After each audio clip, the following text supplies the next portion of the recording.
রামনবমী উপলক্ষে শুক্রবার সকালে নবদ্বীপ পৌরসভার রাম সীতাপাড়া এলাকায় রাম সীতা মন্দিরে পুজো দিয়ে নির্বাচনী প্রচার শুরু করলেন নবদ্বীপ বিধানসভা কেন্দ্রের বিজেপি মনোনীত প্রার্থী শ্রুতি শেখর গোস্বামী।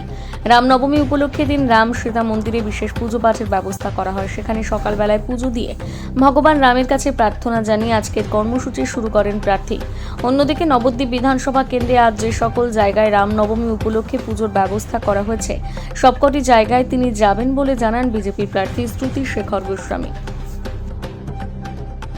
গীতামৃতের মধ্যলীলার সনাতন শিক্ষায় শ্রীমন মহাপ্রভু বৈষ্ণবদের 4টি ব্রত অবশ্য পালনীয় বলে নির্দেশ দিয়েছেন।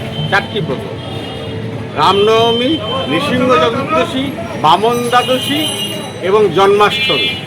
বৈষ্ণবদের এই 4টি ব্রত পালন করতেই হবে, অন্য যা করুক আর না করুক। তো সেখান থেকে আমাদের তো আজকে শ্রীমন মহাপ্রভুর লীলাস্থলী, তো আমরা নবদ্বীপবাসী গৌর ভক্ত, তারা আজকে রামনবমী উৎসবটা আমরা আনন্দের সঙ্গে পালন করি এবং তার সঙ্গে সঙ্গে রামচন্দ্রকে বলা হয় মর্যাদা পুরুষোত্তম। শ্রীরামচন্দ্র তিনি মর্যাদা শ্রেষ্ঠ পুরুষ। তার জীবনের যে আদর্শ সেটা সাধারণ মানুষের পালনীয়। তিনি যা দেখিয়েছেন, আমি উদাহরণ দিই, যেমন তিনি ধরুন একদম সাদামাটা কথায় বলতে গেলে তার স্ত্রীকে রাবণ নিয়ে চলে গেলেন। তিনি রাজা, তিনি আরেকটা বিয়ে করলেই পারতেন। তার জন্য অত সৈন্য সামন্ত নিয়ে যুদ্ধ করে তার স্ত্রীকে উদ্ধার করে নিয়ে আসা, এই জন্যই তিনি মর্যাদা পুরুষোত্তম। তার আচরণ আমাদের কাছে শিক্ষণীয়। এরকম সারাটা জীবনই আমাদের কাছে আদর্শ। তো তাকে স্মরণ করার জন্য আজকে বেরিয়েছি। এই নবদ্বীপে যত জায়গায় রামনবমী হবে, নবদ্বীপ বিধানসভায় সব জায়গাতেই যাব। আমাদের রাম সীতা মন্দির বহু প্রাচীন, সেখানে পুজো দিয়ে আমি আমার আজকের কর্মসূচি শুরু করবো।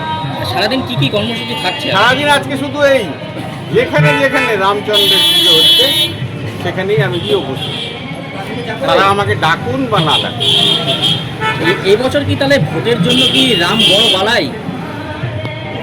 না, আমাদের তো প্রতি বছরই রামনবমীটা একটা উৎসাহ উদ্দীপনার সঙ্গে পালন হয়। কারণ রামনবমীর র্যালি তো প্রতি বছরই একটা ঐতিহাসিক র্যালি হয় নবদ্বীপে, এবং সারা পশ্চিমবঙ্গ জুড়ে শুধু নয়, সারা ভারতবর্ষ জুড়ে রামনবমী পালন হয়। সেটা ভোট থাকুক আর না, এটা কোনো বিষয় নেই। এখন পর্যন্ত কিরকম সারা পেলেন? মানে এই কদিন মানুষ আমাকে দুহাত ভরে আশীর্বাদ করছেন। তাদের যে প্রার্থী যাবেন তাকেই তারা বলবেন হ্যাঁ আপনাকেই তো ভোট দেবো। কিন্তু তাদের মুখমণ্ডল দেখে, যেটাকে তারপরে বডি ল্যাঙ্গুয়েজ যেটাকে বলা হয়, শারীরিক ভাষা, সেটাতে আমি বুঝতে পারছি তারা আমাকে দুহাত ভরে অন্তর থেকে আশীর্বাদ করছে।